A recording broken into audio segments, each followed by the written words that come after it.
SK पंडित general classes में आप सबका स्वागत है। आज हम लोग पढ़ रहे हैं गणित क्लास 9 का चैप्टर 1 संख्या पद्धति नंबर सिस्टम।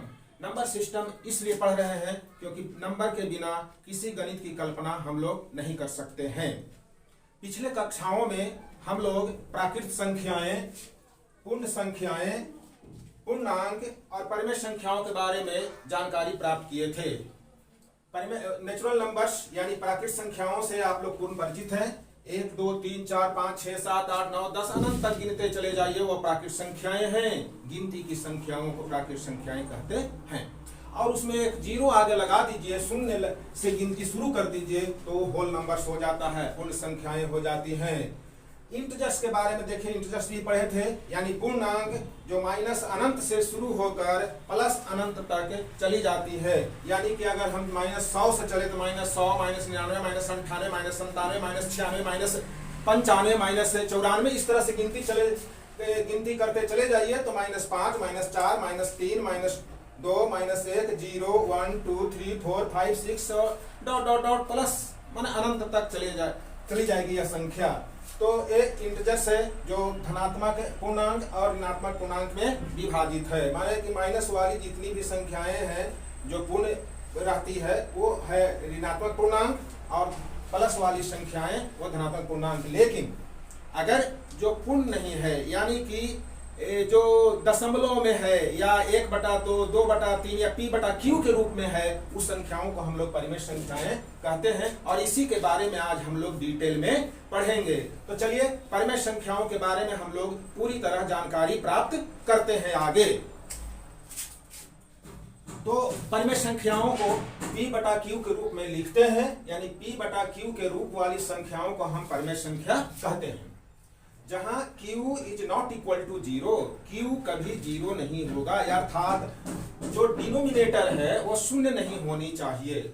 डिनोमिनेटर हर वो शून्य नहीं होगा।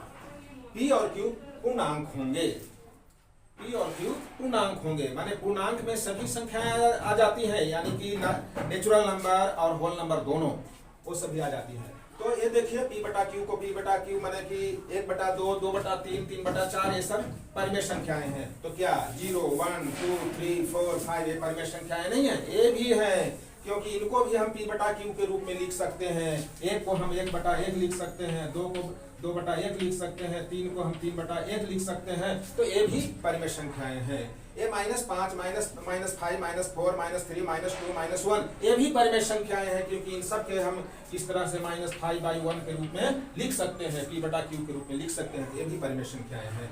और ये तो p/q के रूप में है ही, 1/2, 2/3, 3/4, 7/8, 10/12 ऐसे जितनी भी संख्याएं हैं भिन्न के रूप में वो सब के सब परिमेय संख्याएं हैं। यानी 2 पूर्णांक 3/5 ये भी परिमेय संख्या है। यानी दशमलव वाली संख्या भी, दशमलव वाली 0.1, 0.23, 180.798 ये भी परिमेय संख्या है, क्योंकि इसको हम p/q के रूप में लिख सकते हैं। जैसे कि देख लीजिए 0.1 है तो इसको भी हम लिख सकते हैं, 0.1 को हम 1/10 लिख सकते हैं। तो ये भी परिमेय संख्या है। तो आप लोग देख लीजिए परिमेय संख्याओं में सभी संख्याएं शामिल है, यानी कि प्राकृत संख्या शामिल है, पूर्ण संख्याएं शामिल हैं, इंटीजर्स यानी कि पूर्णांक भी शामिल हैं। तो सब के सब शामिल हैं। तो हम लोग अब इसके आधार पर प्रश्नावली 1.1 हल करेंगे। प्रश्नावली 1.1 बहुत ही हल्का है। चलिए प्रश्नावली 1.1 हल। तो ये है परिमेय क्वेश्चन नंबर 1, एक्सरसाइज 1.1 का प्रश्न संख्या 1 है कि क्या शून्य एक परिमेय संख्या है? क्या इसे आप p/q के रूप में लिख सकते हैं, जहां p और q पूर्णांक हैं और q is not equal to 0, q is not equal to 0 है। यानी कि पहला प्रश्न है कि क्या शून्य एक परिमेय संख्या है? तो एकदम है, शून्य एक परिमेय संख्या है। शून्य एक परिमेय संख्या है, एक परिमेय संख्या है। क्लियर? क्यों है भाई? 0/1 लिख सकते हैं आप, इसको 0/2 भी लिख सकते हैं, 0/3 भी लिख सकते हैं, यानी इसको हम p/q के रूप में लिख सकते हैं। तो शून्य एक परिमेय संख्या है। क्लियर हो गया? क्या आप इसे b बटा क्यू के रूप में लिख सकते हैं? तो हाँ लिख सकते हैं। देखिए b बटा क्यू के रूप में लिख सकते हैं। क्लियर है? प्रश्न संख्या 1 क्लियर हुआ। अब चलेंगे प्रश्न संख्या 2 हम लोग हल करेंगे। तो यह है प्रश्न संख्या 2। 3 और 4 के बीच 6 परिमेय संख्याएं ज्ञात कीजिए। 3 और 4 के बीच 6 परिमेय संख्याएं ज्ञात कीजिए। कैसे ज्ञात करेंगे? तो इसे ज्ञात करना आसान है। 3 और 4 के बीच में 6 परिमेय संख्याएं ज्ञात कीजिए। आपको पता होनी चाहिए कि दो परिमेय संख्याओं के बीच में अनंत परिमेय संख्याएं होती हैं। हमें 6 ही पता करनी है। कैसे पता करेंगे? आप यहाँ 3 लिख दीजिए। आंसर में जब लिखना हो 3 लिखिए, बराबर लिखिए। आप क्या करिए, क्योंकि अगर इसका हर में कोई दूसरी संख्या दी हुई होती, यहाँ तो 1 है हर में, तो हम वैसा उसको अनुसार एलसीएम लेकर करते। लेकिन यहाँ पर 3 है जो पूर्ण संख्या है। इसको क्या करेंगे? बड़ी संख्या से, यानी बड़ी बहुत बड़ी नहीं, अरे 10 20 100 तक ऐसा लेकर के क्या करेंगे कि अंश और हर में गुना करेंगे। इस तरह से 3 गुना 10 बटा 10। कोई मान नहीं बदलेगा। 10 10 कैंसिल हो जाएगा, कट जाएगा, 3 ही रह जाएगा। 10 अंश में गुना किया, 10 हर में गुना किए, यानी आ गया कितना? 30 बटा 10। चलिए 4 लिखिए, यहाँ इस तरह से लिखिए। और 4 में भी उसी तरह 10 से अंश और हर में गुना कर लीजिए। 10 बटा 10, यानी आ गया क्या? यहाँ 4 होगा, सॉरी 4, तो कितना हो गया? 4 बटा 10, यानी 3 के बराबर है 30 बटा 10 और 4 के बराबर है 40 बटा 10। यानी कि हम 30 बटा 10 और 40 बटा 10 के बीच में 6 परिमेय संख्याओं को लिख लें तो हमारा उत्तर हो गया। तो हमारा 6 माने 3 और 4 के बीच में 6 परिमेय संख्याएं कौन कौन सी होंगी? 31 बटा 10, 32 बटा 10, 33 बटा 10, 34 बटा 10, 35 बटा 10, 36 बटा 10। देखिए 6 परिमेय संख्याएं हो गई। ये 6 के 6 3 और 4 के बीच में हैं। आप चाहे तो 7 निकालना होगा तो 37 बटा 10, 38 बटा 10, 39 बटा 10। ऐसे हम 3 और 4 के बीच में निकाल सकते हैं। ज्यादा भी अगर और बहुत ज्यादा संख्याएं निकालनी हो तो यहाँ 100 बटा 100 से गुना कर दीजिए, 15 बटा 15 से गुना कर दीजिए, ज्यादा संख्या निकाल लेंगे। अगर आप छोटी संख्या से गुना करेंगे अंश और हर में तो आपको कम संख्याएं ज्ञात होगी। इसलिए 10 से हम लोग गुना यहाँ किए हैं। क्लियर है? 3 और 4 के बीच में हम 6 परिमेय संख्याएं निकाल लिए। अब प्रश्न संख्या 3 हल करेंगे। संख्या 3 पढ़ते हैं। 3 बटा 5 और 4 बटा 5 के बीच 5 परिमेय संख्याएं ज्ञात कीजिए।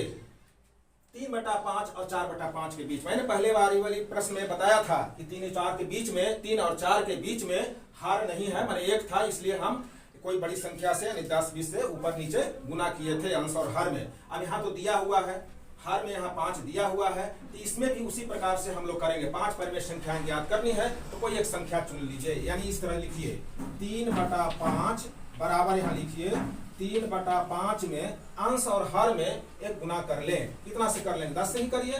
तो 10 बटा 10 बराबर आ गया 30 बटा 50। अब इसको भी लिख लीजिए 4 बटा 5 को। 4 बटा 5 बराबर 4 बटा 5 गुना 10 बटा 10 बराबर आया 40 बटा 50। तो ये देखिए 3 बटा 5 के बराबर आ गया 30 बटा 50, 4 बटा 5 के बराबर आ गया 40 बटा 50। तो हम लोग 30 बटा 50 और 40 बटा 50 के बीच में 5 परिमेय संख्याएं यहाँ से गिन कर लिख लेंगे। यानी 30 से बड़ा और 40 से छोटा। तो 30 बटा 50 के बड़ी संख्या कौन हो जाएगी? 31 बटा 50, 32 बटा 50, 33 बटा 50, 34 बटा 50, 35 बटा 50। इस तरह देख लिए 5 परिमेय संख्याएं हम लोग याद कर लिए। 3 बटा 5 और 4 बटा 5 के बीच में। आप चाहे तो ज्यादा भी याद कर सकते हैं। 6 पूछता तो लिखते 36 बटा 50, 7 पूछता तो 37 बटा 50, 38 बटा 50, 39 बटा 50। यानी कि इसमें हम लोग 9 परिमेय संख्याएं ज्ञात कर सकते हैं। तो और ज्यादा ज्ञात करनी हो तो यहाँ पर ज्यादा बड़ी संख्या से गुना कर देंगे, 20 बटा 20 से गुना कर देंगे या 30 बटा 30 से गुना कर देंगे। जितनी परिमेय संख्याएं पूछी जाएगी उतना हम लोग निकाल सकते हैं। यानी पता ही होनी चाहिए कि 2 परिमेय संख्याओं के बीच में अनंत परिमेय संख्याएं होती हैं। अब हम लोग हल करेंगे प्रश्न संख्या 4 है। प्रश्न संख्या 4, जिसे बताना है कि कथन सत्य है या असत्य है। चौथा का नंबर 1 में आपको लिखा हुआ है प्रत्येक प्राकृत संख्या एक पूर्ण संख्या होती है। तो हाँ भाई, प्रत्येक प्राकृत संख्या पूर्ण संख्या होती है, क्योंकि पूर्ण संख्या में हमें 0 1 2 3 होता है, यानी 0 1 2 3 डॉट डॉट डॉट एक 0 शामिल कर लेते हैं तो पूर्ण संख्या कहलाती है, और 0 से हटाकर हम लोग करेंगे तो प्राकृत संख्या होती है, यानी प्रत्येक प्राकृत संख्या तो पूर्ण संख्या है, इसलिए कथन सत्य है। और कारण मिल गया, क्योंकि उसमें 0 नहीं है प्राकृत संख्या में, और पूर्ण संख्या में 0 से गिनती शुरू होती है। 0 सबसे छोटी पूर्ण संख्या जो है वो 0 है, और सबसे बड़ी तो पता है नहीं, तो प्रत्येक प्राकृत संख्या पूर्ण संख्या है। प्रश्न संख्या 2 में चलते हैं। प्रश्न संख्या 2 में दिया हुआ है प्रत्येक पूर्णांक एक पूर्ण संख्या होती है। प्रत्येक पूर्णांक के बारे में पूछा गया। पूर्णांक क्या था, यानी -5 -4 -3 -4 -1 -0, फिर 1 2 3 4 5, ये सब के सब क्या है, पूर्णांक है। लेकिन पूर्ण संख्या में 0 से शुरू होता है, यानी पूर्ण संख्या है 0 1 2 3। अपूर्णांक में तो 0 के इधर भी माइनस होता ना, -1 -2, फिर इधर 1 2 3, ये सब। तो प्रत्येक पूर्णांक पूर्ण संख्या नहीं है, क्योंकि -2 तो पूर्णांक है, -3 पूर्णांक है, -5 पूर्णांक है, -10 पूर्णांक है, वह तो पूर्णांक है लेकिन पूर्ण संख्या नहीं है, इसलिए प्रत्येक पूर्णांक पूर्ण संख्या नहीं है। क्लियर। अब चले प्रश्न संख्या 3 में। प्रश्न संख्या 3 क्या कहता है, प्रत्येक परिमेय संख्या एक पूर्ण संख्या होती है।